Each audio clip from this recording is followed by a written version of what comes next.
Apocalipsis capítulo 2, versículo 1 al 7, es esto lo que dice la palabra del Señor. Escribe el ángel de la iglesia en Éfeso, el que tiene las 7 estrellas en su diestra, el que anda en medio de los 7 candeleros de oro, dice esto: yo conozco tus obras y tu arduo trabajo y paciencia, y que no puedes soportar a los malos, y has probado a los que se dicen ser apóstoles y no lo son, y los has hallado mentirosos, y has sufrido y has tenido paciencia y has trabajado arduamente por amor de mi nombre y has tenido paciencia y has trabajado arduamente por amor de mi nombre y no has desmayado, pero tengo contra ti que has dejado tu primer amor. Recuerda por tanto de dónde has caído y arrepiéntete y haz las primeras obras, pues si no vendré pronto a ti y quitaré tu candelero de su lugar si no te hubieres arrepentido. Pero tienes esto, que aborreces las obras de los nicolaitas, las cuales yo también aborrezco. El que tiene oído, oiga lo que el Espíritu dice a las iglesias. Al que venciere, le daré de comer del árbol de la vida, el cual está en medio del paraíso de Dios.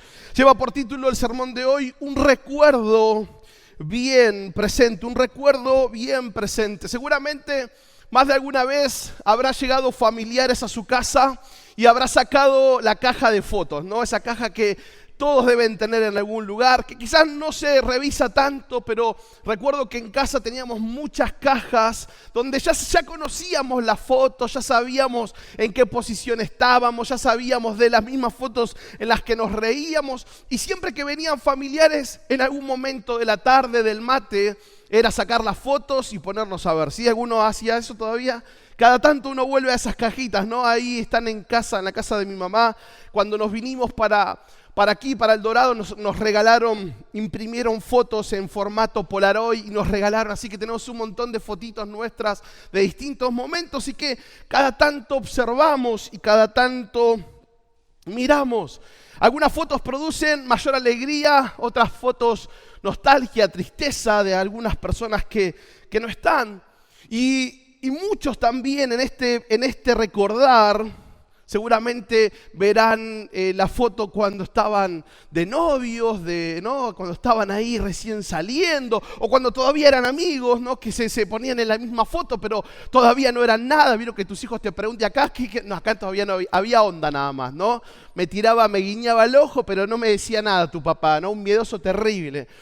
Y uno dice, bueno, seguramente tendrás memoria del primer regalo que te dio, ¿no? No voy a preguntar para no hacerlos quedar mal. No. Seguramente recordarás quizás el primer regalo, o recordarás el primer lugar donde fueron a comer. Belén lo está mirando a Fer así como si te acordás, ¿no? Claro, Fer le dice, sí, obvio que sí, quiero escucharle, dice, no. Pero uno dice, ¿se acuerda de esos momentos? ¿Se acuerda quizás dónde fue el primer beso, ¿no? En una plaza, en un parque, en un árbol, en un aula de instituto. ¿Quién sabe dónde fue ese primer beso? Pero sí, claramente que uno tiene, bueno, hoy la tecnología hace lo suyo, ¿no? Juega a favor. Hay fotos que te ponen la fecha, la hora, dónde estabas, te etiquetan todo y ayuda a la memoria, ¿no? Exactamente. Ahora, con todo esto del registro y estos recuerdos bien presentes, en esta serie que hablamos de la mirada del novio, el novio también tiene un buen recuerdo de las cosas de ayer, tiene un buen recuerdo y recuerdos bien presentes en el hoy. Un novio que tiene una relación de amor con su amada, con la iglesia, y que tiene muy buena memoria, ¿no? Que no es como nosotros, que tenemos que pensar un poquito para ver la fecha y cuándo nos pusimos de novio y cuándo nos casamos, cuándo fue el civil, y uno empieza a anular fechas para decir, bueno, esta fecha me voy a acordar nada más. El novio tiene muy buena memoria. Y quiero que veamos, que meditemos juntos en esta primer carta, en este primer mensaje a la iglesia de Éfeso. Una iglesia bastante particular, y quiero que veamos esta mirada del novio con respecto a esta iglesia, a cada uno de nosotros. Lo primero, nuestras obras, un recuerdo bien presente. Dice versículo 1 y 2, escribe al ángel de la iglesia en Éfeso, el que tiene las 7 estrellas en su diestra, el que anda en medio de los 7 candeleros de oro, dice esto: yo conozco tus obras. Nuestras obras, un recuerdo bien presente. Y es el Señor que le dice a la iglesia de Éfeso: iglesia, yo conozco tus obras. Y es un Dios que hoy dice lo mismo: iglesia, yo conozco tus obras. Ahora, en la iglesia de Éfeso, estas obras se ubicaban en un contexto. Éfeso era conocida como la luz de Asia. Era una metrópolis muy avanzada, muy grande, una ciudad próspera. Tenía uno de los puertos más importantes del momento, una biblioteca que albergaba 12,000 pergaminos aproximadamente. Tenía un teatro muy grande de una capacidad de 25,000 personas. Pero lo mejor que tenía para ellos era el templo de la diosa Diana o Artemisa. Era el templo construido más grande de la historia. Así que si el teatro tenía capacidad para 25,000 personas, imagínese la capacidad que podía llegar a tener ese templo. Y era un lugar de comercio. Además, el templo de Diana está marcado dentro de las 7 maravillas antiguas del mundo. O sea, no era un dato menor. Esta era la ciudad de Éfeso. Este era el lugar donde Pablo va a levantar una iglesia. Y es el mensaje que el Señor escribe a la primera de las 7 iglesias. Así que Éfeso era una ciudad llena de riquezas, llena de religión y llena de perversión. Porque en el templo de la diosa Diana se practicaba la prostitución. Para dar las ofrendas había que tener relaciones con las sacerdotisas del lugar. Pero como les dije recién, Éfeso no solamente era eso, sino que también fue el lugar de un gran avivamiento. Pablo, cuando escribe a los romanos, les dice, y estamos viendo esta semana, ¿no?, donde abundó el pecado, sobreabundó ¿qué cosa? La gracia. Así que imagínense que cuando Pablo abre y empieza esta iglesia, la oposición era muchísima, la oposición era mucha. ¿Por qué? Por lo pagano, por lo religioso, por lo cultural del lugar. La oposición a la iglesia era mucha. Y este Señor le dice: yo conozco tus obras, iglesia. Yo sé dónde estás. Yo sé cómo es la ciudad. Yo sé qué es lo que vive en ese lugar. Yo conozco tus obras. Y la iglesia en Éfeso se volvió una iglesia fuerte. Se volvió una iglesia sólida, una iglesia clave en el desarrollo de la iglesia primitiva. Pero el Señor le dice: iglesia, yo conozco tus obras. Así empieza el Señor hablando y empieza enumerando buenas cualidades. Qué lindo que hablen de lo bueno, ¿no? No hay nada mejor que empiecen a hablar de nosotros y hablen de lo bueno. No nos gusta, nos encanta que hablen de lo bueno. A nadie le gusta que hablen de lo malo. Y el Señor arranca de esta forma: yo sé lo que haces. Yo soy el que me paseo en medio de los candeleros que representan a la iglesia. Yo camino en medio de la iglesia. Yo conozco lo que pasa ahí. Versículo 2 dice: yo conozco tus obras y tu arduo trabajo y paciencia, y que no puedes soportar a los malos, y has probado a los que se dicen ser apóstoles y no lo son, y los has hallado mentiroso, y has sufrido, y has tenido paciencia, y has trabajado arduamente por amor de mi nombre, y no has desmayado. Le decía: yo sé que trabajas muchísimo, yo sé que trabajas de una manera incansable, porque tu trabajo es arduo. No perdes el tiempo, no procrastinan, sino que trabajan incansablemente. Y si esto era bueno, lo que sigue es mejor, porque no solamente eran buenos trabajando, eran esa clase de trabajadores que uno quisiera tener en el negocio, en la oficina, ¿no? Esos que trabajan y trabajan, sino que también eran pacientes. Eran pacientes. Era una iglesia que no soportaba a los malos. Tremenda iglesia que luchaba por la verdad, luchaba por la santidad, la moralidad. No permitía que la gente viviera en pecado. No. Ellos estaban trabajando arduamente por mantener el nivel. Tenía disciplina. Porque dice, pusiste a pruebas a los que dicen ser apóstoles. ¿Y qué cosa? Y no lo son. Los has hallado mentirosos. O sea, esta iglesia no comía vidrio, como dice el dicho popular. No se comía cualquiera. Esta iglesia estaba fundada en la palabra, sabía lo que hablaba, sabía lo que decía. Y cuando había alguien que no predicaba lo que tenía que predicar, sabían discernirlo. Versículo 3 dice, ha sufrido. Era una iglesia sufrida. Era una iglesia que había atravesado problemas, que había atravesado dolores, circunstancias, pero que había madurado en medio del sufrimiento. Y dice, y has trabajado arduamente por amor de mi nombre y no has desmayado. ¿Quién no quiere estar en una iglesia así? Yo quiero estar en una iglesia así. Tremenda descripción. Podría haber la carta dicho, saludos a todos, Dios los bendiga. No, pues tremendo, esa introducción. Tremendo lo que el ángel, o sea, lo que Dios hablaba al ángel de la iglesia. Conozco tus obras. Y Cristo es un novio que tiene bien presente las obras de su novia. Cristo es un novio que tiene bien presente lo que vos hacés, lo que yo hago, las buenas obras que hacemos. Y mientras quizás el hombre olvida la palmada, Dios no. Porque nos puede pasar, no vemos lo que todos hacen. Quizás no reconocemos a todos como tendríamos que reconocerles, pero usted y yo no hacemos las cosas para el otro, lo hacemos para Dios.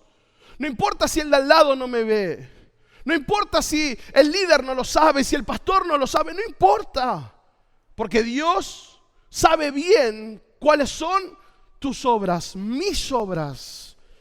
Él no es injusto, Él nunca olvida los detalles. Hebreos capítulo 6, versículo 10 dice, porque Dios no es injusto como para olvidarse de las obras y del amor que para su gloria ustedes han mostrado sirviendo a los santos como lo siguen haciendo. Dios no es injusto. Dios no es injusto. Dios no se olvida. Dios te ve cada día, cada mañana. Dios te ve donde nadie te está mirando.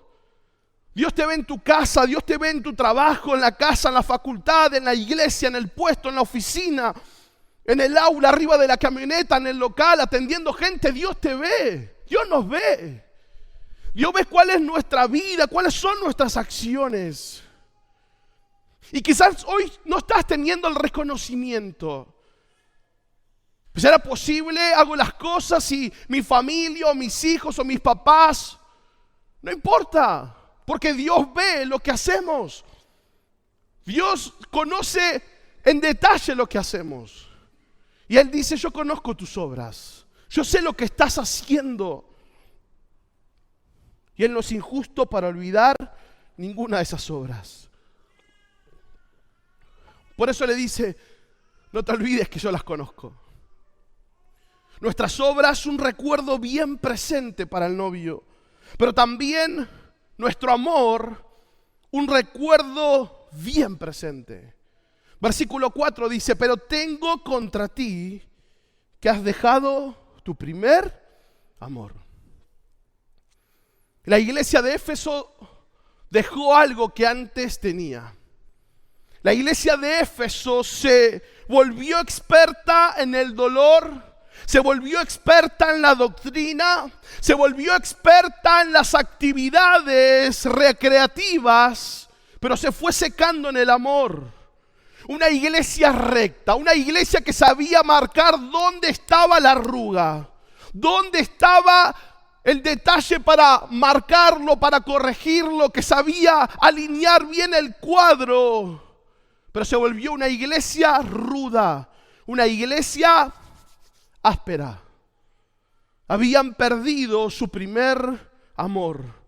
Era una iglesia que hacía muy bien las cosas, pero sin amor. Ahora miren lo que Pablo escribía a la iglesia de Éfeso. En Efesios capítulo 3, versículo 16, dice: le pido que por medio del Espíritu y con el poder que procede de sus gloriosas riquezas, los fortalezca a ustedes ¿en dónde? En lo íntimo de su ser. No en la mente, no por externamente, en lo íntimo de su ser, para que por fe Cristo habite en sus corazones. Y mire lo que pide el apóstol Pablo: y pido que, arraigados y cimentados en amor, puedan comprender junto con todos los santos cuán ancho y largo, alto y profundo es el amor de Cristo. En fin, que conozcan ese amor que sobrepasa nuestro conocimiento, para que sean llenos de la plenitud de Dios. Pablo les recalcó a los efesios muchos años antes de la carta de Apocalipsis y les pidió, les instó al amor, les pidió para que estén arraigados, cimentados, dos figuras para la misma cosa, dos figuras ilustrativas para lo mismo, que estén arraigados con sus raíces profundas, cimentados en conocimiento, en misericordia, en amor. Que puedan estar arraigados, cimentados en amor. Y muchos años después, el Señor escribe otra carta a Efesios. Y dice: ¿viste que te dije lo del amor? Ahora lo perdiste. ¿Viste que yo te había hablado antes y enfaticé en el mensaje hacia vos? ¿Sabes qué? Lo perdiste. Te lo hablé una vez, te lo volví a decir. Te dejé la carta para que lo leyeras, pero hoy lo perdiste. Habían perdido algo que tenían antes. Se ocuparon de las obras y perdieron lo que ellos eran. Y seguimos pensando que Jesús mira resultados. Seguimos pensando que Jesús mira lo que hacemos por sobre el corazón. Y no es así. Jesús no mira resultados. Jesús no aplaude resultados. Jesús aplaude actitud. Jesús aplaude el corazón correcto. Y uno dice: pastor, entonces, ¿qué es el primer amor? ¿Qué es el primer amor? Apocalipsis 1:8. Dice: yo soy el alfa y la omega, el principio y el fin, dice el Señor. ¿Qué es el primer amor? Tan sencillo como decir que Jesús es el primero. Porque ahí dice: yo soy.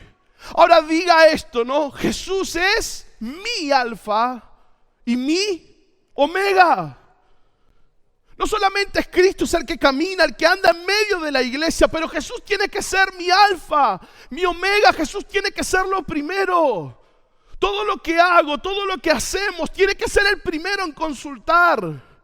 Y quizás ni siquiera es lo primero del día, porque usted se levanta y lo primero que hace es directamente saludar a una persona que le escribió por WhatsApp. Ni siquiera saluda a los suyos. Contesta rápido lo que le dijeron. Ni siquiera fue el saludo para Dios. Pero uno ya se mete en los asuntos de la vida. Uno tiene las prioridades alteradas. ¿Es Jesús el primero para consultar lo que hacer? ¿Es Jesús el primero cuando estás preocupado? ¿Es Jesús el primero en enterarse la buena noticia? Todo lo que hago empieza en Jesús. Y todo lo que termino, lo termino en Jesús. Todo lo que empiezo es Él, autor y consumador de nuestra fe. ¿Qué es perder el primer amor? Es haber corrido a Jesús desde el primer lugar. Porque la iglesia estaba activa en el servicio. Y si hay algo que destacar de la iglesia pentecostal es la capacidad que tiene de desarrollar actividad, la capacidad de servicio que tiene, y estamos felices por eso. Pero puede ser que en este camino del servicio nos estemos olvidando de Jesús. Puede ser que en este camino de servir nos estemos olvidando de a quién servimos. ¿Dónde estás yendo antes de empezar cualquier cosa? Porque hay alguien que es alfa. Hay alguien que es el primero. El primero que tiene que saber tu pensamiento. El primero que tiene que saber tu frustración. El primero que tiene que recibir hasta tu saludo. Y le dice Cristo hablando: yo soy el alfa. Yo soy el primero y el último. El principio y el fin. Si Él es el primero y el último, el principio y el fin del universo, de la humanidad, ¿cómo no lo va a hacer de nosotros? Es cuando Jesús es el primero. Pero también es volver a ese momento donde descubrí el verdadero amor. Primera de Juan 4:10 dice: en esto consiste el amor. No en que nosotros hayamos amado a Dios, sino en que Él nos amó a nosotros y envió a su Hijo en propiciación por nuestros pecados. Nos amó en la peor de nuestras condiciones. Nos abrazó en el peor de los momentos. Es la pasión por Dios, es el gozo de servirlo. A veces entramos lastimosamente en un modo automático. Ya sabemos cómo hacer la actividad. Ya sabemos cómo tocar, cómo dirigir, cómo predicar, cómo enseñar, cómo abrir la puerta, cómo levantar la ofrenda, cómo hacer sonido, cómo pasar canciones, cómo cuidar a los chicos, cómo dar clases. Ya sabemos, somos expertos. Y entramos y automatizamos la actividad. Y ya no es tanto la pasión, es la costumbre. Y ya no es tanto ese amor. Como total soy el único, así que bueno, tengo que predicar todos los domingos. No compito contra nadie, así que me saco las ganas de predicar. Me acuerdo cuando era un adolescente y tocaba la batería. Y yo deseaba que me pongan un culto de domingo. Deseaba con todo mi ser que el líder de alabanza me dijera para tocar y no me ponía a tocar. Y deseaba con toda mi fuerza, con todo mi corazón que llegara ese día. Y de pronto me dan a participar en una actividad de exploradores, en un culto de exploradores y misioneristas. Eran 3 canciones, fueron las 3 canciones que más practiqué en mi vida. Y yo le decía a mi líder: por favor, poneme un domingo. Le decía: por favor, poneme un domingo. No, me decía, no, porque te vas a endulzar. No, porque no. Y me la hacía dificilísima. Y de pronto me dejó tocar un sábado en la actividad de jóvenes. ¡Wow! Y yo le decía: por favor, poneme un domingo. Hasta que llegó ese bendito domingo. Y fue la gloria. Pero después de ese domingo de gloria, para mí ya era normal tocar los domingos. Y más cuando los demás se enfermaban, era el único que tocaba. Y de pronto eso que me movía al piso, esa desesperación por servir o por tocar, que era adolescente, se fue porque ya lo hacía. Y como uno empieza a mejorar, ya uno no tiene competencia, porque siempre vamos a lo seguro. Así que ya no era tanto por la pasión o el gozo, era el hábito, la costumbre. La pregunta a los que hoy están sirviendo: ¿por qué haces lo que haces? Es el hábito, es la costumbre, es el modo automático de venir al establecimiento a desarrollar la actividad. O hay un gozo pensado desde que salgo de casa. Hoy voy a servir al Señor. Hoy voy a saludar como nunca saludé. Hoy voy a abrazar. Hoy voy a bendecir. Hoy voy a estar enfocado en lo que se haga. Voy a estar conectado a Dios. Para que el Señor bendiga a los que vayan. O estoy papando moscas. O estoy colgadísimo de cualquier cosa. Pensando en lo que voy a comer. Pensando a quién voy a invitar. Pensando a qué hora termina, a qué hora es, si hace frío, si hace calor, si las lucecitas giran mucho, si me saqué una foto en el decorado, en qué estoy, dónde estoy. Y de pronto dejamos de hacerlo por amor. Es la santidad y es el temor de Dios. Porque no hay amor sin santidad. Juan 14:21 dice, el que tiene mis mandamientos y los guarda, ese es el que me ama. No, pero Señor, yo te amo. ¿Vos guardás mis mandamientos? Bueno, eso podría... No, el que tiene mis mandamientos y los guarda, los hace, ese es el que me ama. Ese es el que me ama. No es el que me lo dice, es el que lo vive. No hay amor sin santidad. Temor de Dios no es miedo de Él, es el respeto que merece. Es el respeto que merece la persona de Cristo. Y es por eso que hasta el día de hoy muchos siguen viendo este pedazo de iglesia como la parte más santa de un establecimiento. Es por eso que hasta el día de hoy muchos dicen, no, ahí no. Porque es la casa del Señor y hay que respetarla. Es que acá está Dios y hay que respetarlo. ¿Y sabe qué? Nos olvidamos que nosotros somos templo de Dios. Y donde quiera que vayamos, Dios está dentro nuestro. Iglesia, necesitamos respetar la presencia de Dios que está dentro de nuestra vida. Es temor de Dios, es santidad. Pero también primer amor es el afecto sincero. Primer amor es el afecto sincero. Apocalipsis 2:4, nueva traducción viviente, dice, pero tengo una queja en tu contra. No me amas a mí, ni se aman entre ustedes como al principio. No me aman a mí, ni se aman ustedes como al principio. Es que el primer amor abraza, perdona, es tierno, sincero, detallista. El que vive en el primer amor no puede aborrecer a su hermano. No puede estar con un sentimiento de bronca, de celos, de envidia, de enojo frente a otro que es su hermano. Porque el que aborrece a su hermano, ¿cómo puede decir que ama a Dios? Primer amor es el afecto sincero. Ahora Dios se acuerda de cómo lo amábamos antes. Dios tiene memoria de cuánto amor había en nuestras vidas hacia Él. Dios tiene mucha memoria de lo que hacíamos por amor a Él. Dios tiene mucha memoria de lo que hablábamos enamorados de Él. De lo que nuestra vida mostraba en función del amor que le teníamos. Por eso Dios insiste en llamarnos la atención.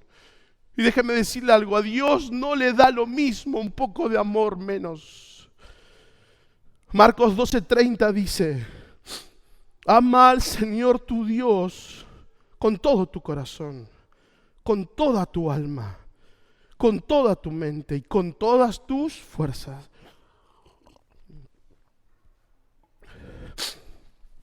¿Sabe qué, iglesia? Para Él, nuestro amor es un recuerdo bien presente. Es un recuerdo bien presente. Porque sabe lo que somos capaces de dar. Sabe lo que somos capaces de sentir y hacer movidos por el amor. Y a Dios no le da lo mismo menos.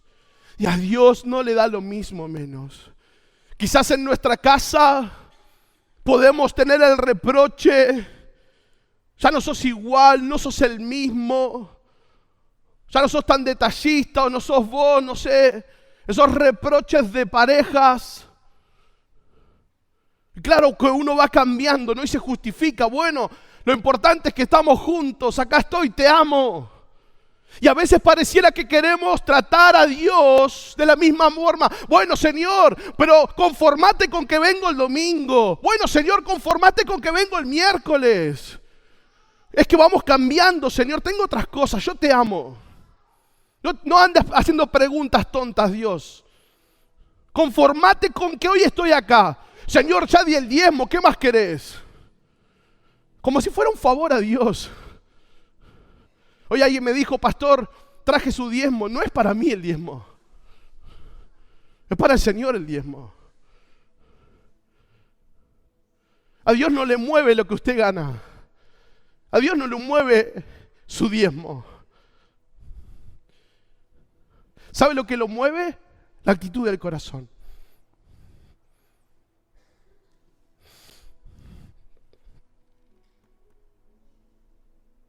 ¿Cuánto hemos perdido? Hemos profesionalizado muchas veces la relación.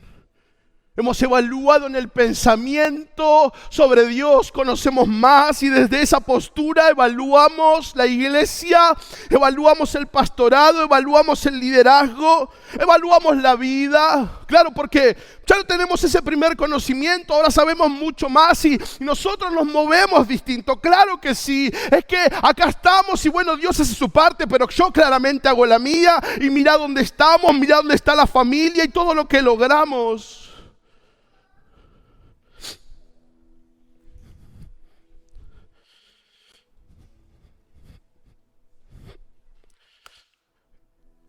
Y Dios lo único que te dice es, yo conozco tus obras, no tenés que refregármelas en la cara. Yo conozco lo que haces, yo conozco cuánto das, yo conozco tu ayuda al necesitado, yo la conozco. No tenés que recordármelas, yo las conozco.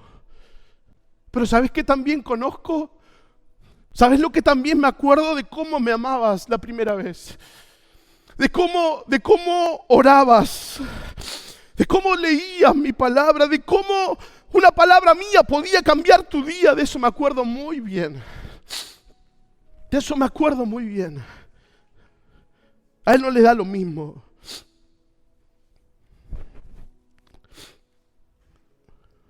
Y por último es el lugar donde todo comenzó, un recuerdo bien presente. Versículo 5 dice, recuerda por tanto de dónde has caído.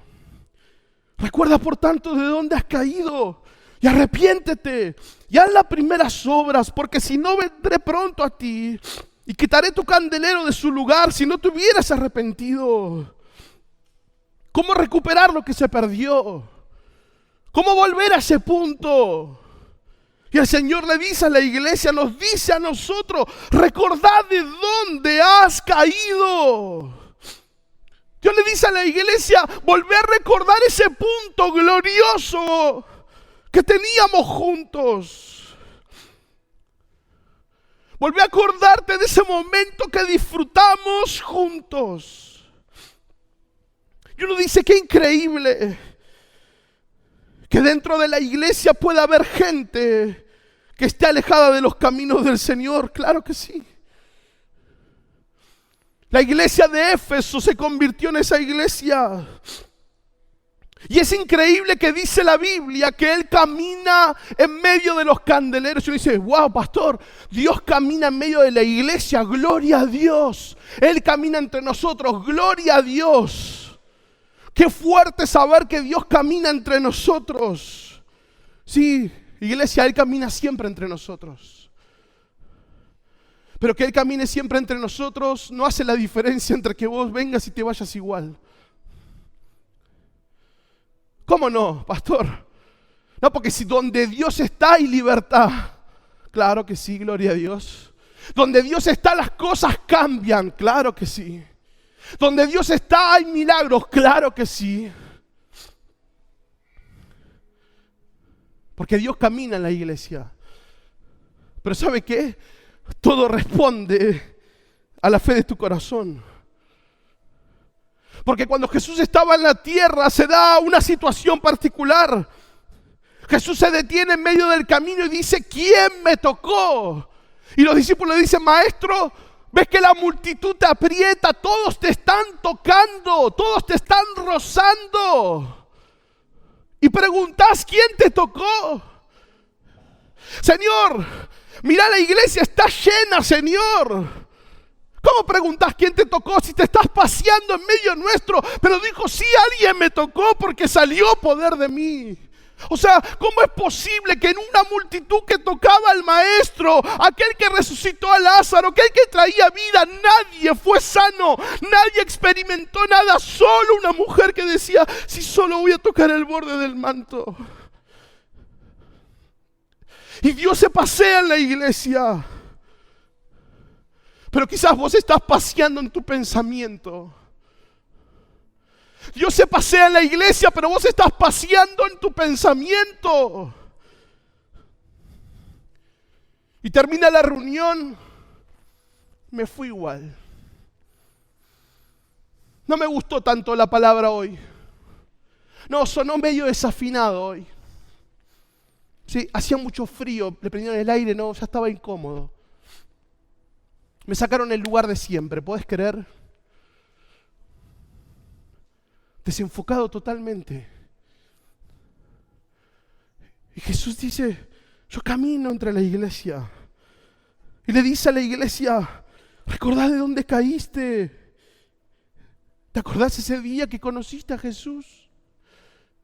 ¿Te acordás de dónde Jesús te sacó? ¿Te acordás lo que era tu vida?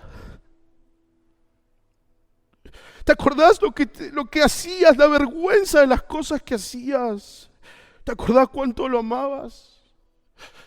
Que no importa lo que había en tus bolsillos, ahí se los dabas porque era el Señor.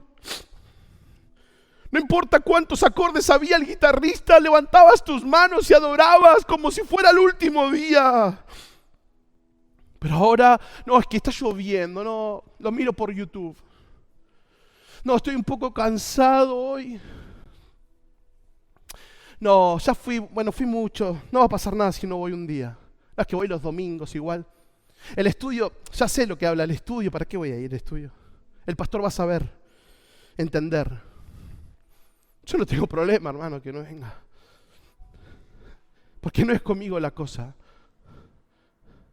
Usted puede justificarme su falta a mí, yo no le voy a dar. Si quiere le hago un certificado en asistencia. Pero no es conmigo la cosa. No es conmigo la cosa. Porque yo no puedo ver el corazón. Yo no puedo ver la actitud. O es distinto según quién esté acá adelante. Que capaz si es otro pastor, la cosa puede cambiar. Puede ser para algunos. Usted no tiene que venir acá por mí. Usted no tiene que invitar gente porque el pastor es muy copado. Usted no tiene que invitar gente porque el pastor es muy gracioso y me encanta y llora al final de las prédicas siempre. Usted no tiene que invitar gente por eso a la iglesia. Usted tiene que invitar a la gente porque Cristo se mueve entre la iglesia y si lo crees y si lo aceptas, Él va a cambiar tu vida, va a transformar tu historia como lo hizo conmigo. De eso se trata. Pero a veces entramos en el error de sistematizar, de automatizar las actividades de la vida. Oramos monótonamente por el alimento. Señor, te damos gracias por tus alimentos en el nombre de Jesús, amén. Podemos estar todo el día sin decir alguna palabra de afirmación, como dando por hecho que la familia es la de siempre, es un regalo de Dios todos los días. Damos por sentado la salud, damos por sentada la vida, ni siquiera tenemos una palabra de gratitud, como si Dios tendría que hacerlo obligadamente. Ahora nos dicen algo pequeño y ya estamos a la defensiva. Ya nos molesta que nos digan las cosas. ¿Te acordás cómo era al principio? ¿Te acordás cómo querías agradarle más y más? Santiago 1:23 dice: pues si escuchas la palabra pero no la obedeces, sería como ver tu cara en un espejo. Te ves a ti mismo, luego te alejas y te olvidas cómo. ¿Qué dice? Te olvidas cómo eres. No dice te olvidás cómo eras. Te dice te olvidás de lo que sos. Si escuchás la palabra cada semana, pero no lo haces, es como mirarte al espejo. Te ves a vos mismo, te alejás y te olvidás cómo sos. Es que así funciona con Dios. Escuchamos lo que nos dice, pero nos dimos vuelta y nos alejamos de Dios. ¿Y sabe lo que trae cuando uno se aleja de Dios? Uno se olvida quién es. Uno olvida el propósito. Uno olvida quién es. Uno olvida quién es. Pero dice, pero si miras atentamente la ley perfecta que te hace libre y la pones en práctica y no olvidas lo que escuchaste, entonces Dios te bendecirá por tu obediencia. Esto es como que yo diga, si esto fuera un espejo, ¿no? Ese suéter que trajo Mauricio, no me gusta cómo le queda, horrible. ¿No viste a Otto? No. Oh, Celestino, por favor, Celestino. Y hay gente que usa la Biblia así, al revés. No, pero mira, terrible, Bruno, Steph. No, por favor. No. Si yo te hablara, pastor, no. Mejor no. Mira, se te corrió, arreglate, vení un segundito que te arreglo. No, la situación de fulano. No, ni hablar de mirá, aquellos de allá, ni hablar. ¿Sabe qué, iglesia? Capaz que estamos usando el espejo al revés. ¿Sabe lo que dice el texto? Pero si miras atentamente la ley perfecta que te hace libre. Esto es como decirle, Señor, ¿qué cosas tengo que cambiar? Señor, decime qué es lo que estoy haciendo mal, decime qué es lo que hay en mi corazón, qué es lo que está mal en mí, cámbiame, Señor, decime a través de tu palabra qué cosas tengo que cambiar. Pero si miras atentamente en la ley perfecta que te hace libre, no libre al otro, libre a mí, y la pones en práctica y no la olvidas, entonces Dios te bendecirá por tu obediencia. El problema es que nos vamos, nos olvidamos, dejamos de mirar la viga de nuestro ojo para ver la paja en el otro. Y Dios te dice, si vos mirás, yo te quiero decir lo que sos. Si vos venís cada día a mi palabra, yo te voy a decir lo que tenés que cambiar, pero te voy a decir quién sos. Sos amado, sos redimido, te hice rey y sacerdote. Te escogí, te di propósito, esto es lo que sos mi hijo.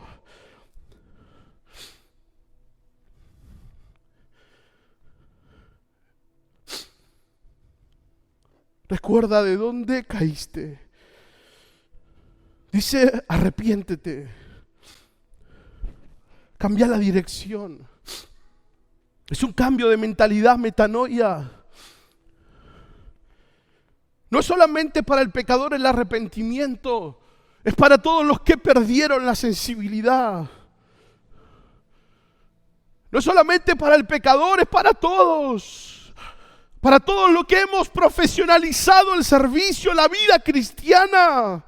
Para todos aquellos que hemos perdido el temor de Dios.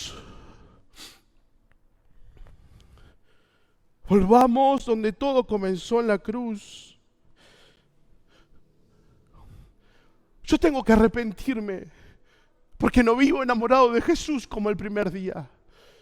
Yo tengo que arrepentirme, yo, el pastor Daniel Tejada, porque no vivo enamorado como el primer día. Y a veces suelo creer, y a veces suelo hacerme la absurda ilusión de que tengo algo que ver en lo bueno de mi vida. De que tengo algo que ver en lo bueno que me está pasando. Es que somos tan buenos. Pastor, qué bueno que estuvo el estudio. Qué buena que estuvo la prédica, pastor. Oh, qué bueno que está. ¿Cuánta gente, pastor, A veces tengo la idea absurda de que tengo algo que ver. Hay una canción de Marcos Vidal que dice: si alguna vez me alzase con soberbia y pretensión intentando ser yo mismo el autor. Hazme ver tu cuerpo herido y avergüénzame, Señor. A ti la gloria y solo a ti el honor. Si alguna vez yo pienso que tengo algo que ver en lo bueno, Señor, hazme ver tu cuerpo herido, molido por mis pecados. Yo era tu enemigo, yo era pecador, yo estaba lejos de la gracia, yo estaba perdido. Arrepiéntete. Y le dice, vuelve a las obras de antes. Vuelve a las obras de antes. Hace un alto. Jeremías 6:16 dice, así dice el Señor, deténganse en los caminos y miren. Pregunten por los senderos antiguos. Pregunten por el buen camino y no se aparten de él. Así hallarán el descanso anhelado. Dios hablando una vez, otra señal y otra señal más. No podemos tener paz cuando nos guiamos por nuestros propios deseos. No podemos pretender tener paz cuando nosotros tomamos las decisiones para nuestra vida, en nuestro pensamiento, en lo que nosotros creemos correctos. Dice, deténganse en los caminos, para. No, es que Señor, tengo esto, tengo el grupo y tengo que hacer tal cosa y te voy acá y vengo a esto y ya mañana empiezo, ya estoy hablando y ya estoy viendo lo que voy a hacer el mes que viene, haciendo cuentas para ganarle a la inflación. Y para. Detenete en el camino y preguntá por el sendero antiguo. Iglesia, somos más que trabajar, dormir y comer. Hay propósito para tu vida. Pero pastor, yo quiero hacer las obras de antes. Pasa que ahora la vida me encuentra con más cosas. Es que la vida me encuentra con familia, con hijos, con trabajo, doble turno y más trabajo y más actividad y más esto. Es que no puedo. Es que no tengo tiempo. Señor, estoy tan cansado. Me sabrás entender que si no oro hoy, no hice nada malo, así que no tenés que perdonarme. Señor, me sabrás entender si hice muy buenas cosas para vos. Claro, la iglesia de Éfeso era muy buena haciendo cosas. Y el Señor le dice, iglesia, yo conozco tus obras. Pero hacer las mismas obras de antes. Bueno, entonces, pastor, ¿qué tengo que hacer? Volvemos a abrir la escuela bíblica de verano. Le pedimos a Norma que vuelva. No se trata de eso. Bueno, me tengo que salir a patear las calles como hacía al principio para hacer las mismas obras. No se trata de eso. Hacer las mismas obras desde el corazón. Volvé a amar a Dios como lo amabas. Volvé a tener pasión por Él. Que no te dé lo mismo el de estar o no estar. Señor, prefiero un día en tu casa que 1000 afuera. No me da lo mismo mis amigos, no me da lo mismo la actividad afuera. A mí me encanta estar con los míos adorándote. No me da lo mismo una película, no me da lo mismo una competencia, no me da lo mismo. Recuerda de dónde has caído. Isaías 30:21 dice, ya sea que te desvíes a la derecha o a la izquierda, tus oídos percibirán a tus espaldas una voz que te dirá, este es el camino, seguilo, este es el camino. ¿Te acordás la emoción que tenías en tus primeras clases? ¿Te acordás esa emoción que tenías el día que tuviste que casarte, el día que salió tu primer hijo, nació tu primer hijo? El día que te dieron ese trabajo, esa posición, ¿te acordás cómo agradeciste? Pero últimamente te estás quejando, últimamente rezongás por lo que te di. Te estás quejando todo el tiempo. Siempre tu familia es lo peor. Siempre hay alguien mejor. Siempre el otro no puede cambiar. A mí no me entienden, es que a mí me dicen las cosas. Activamos el modo víctima. Y Dios dice, Este es el camino, seguilo. Este es el camino, seguilo. El lugar donde todo comenzó es un recuerdo bien presente para nosotros. ¿Por qué? Porque nos sirve para marcar dónde estamos. Nos sirve para que no olvidemos cómo servirlo, cómo amarlo, cómo ponerlo por prioridad. Nuestras obras, un recuerdo bien presente para Dios. Nuestro amor, un recuerdo bien presente para Dios. Para el lugar donde todo comenzó. Un recuerdo bien presente para nosotros. Iglesia, ¿por qué no estás de pie y cerras tus ojos? Vamos a orar pidiéndole perdón a Dios, diciéndole: Señor, perdón, porque en algún momento de la vida, Señor, desenfoqué y empecé a hacer las cosas, Señor, por costumbre, por hábito. Empecé a hacer las cosas, Señor, acostumbrado. Señor, no te estoy amando como antes. Señor, no estoy haciendo lo mismo que antes. Señor, a veces me quejo de lo que me diste. A veces me estoy quejando de la vida que tengo. A veces me estoy quejando de cuando me toca servir. Señor, y me estás hablando de que necesito volver al primer amor. De que necesito volver a ese primer tiempo. A cuidar la oración. A empezar a hablar, Señor, con vos más a menudo, Señor. A empezar, Señor, a cultivar la relación. Señor, no son las obras. Señor, no es lo mucho que podamos hacer o lo poco. Señor, es la relación que tenemos. Señor, es la relación, es volver a hacer las primeras obras. Iglesia, volver al primer amor. Volver a recordar esos días donde tu rostro estaba iluminado, donde persona que te cruzabas en la calle le contabas lo que había sentido ese culto en la iglesia, esa campaña donde pasaste y le dijiste: acá está mi vida. Volver a recordar, Señor, a cada uno de nosotros esa decisión que un día hicimos. Volver a recordarnos que no es el resultado lo que te importa. Es el corazón rendido. Es la sinceridad del corazón. Señor, no son las obras de ayer. Señor, no es la actividad desmedida. Es el corazón que te creía. Es el corazón que agradecía. Es el corazón que, sin importar las circunstancias, siempre tenía una canción en sus labios.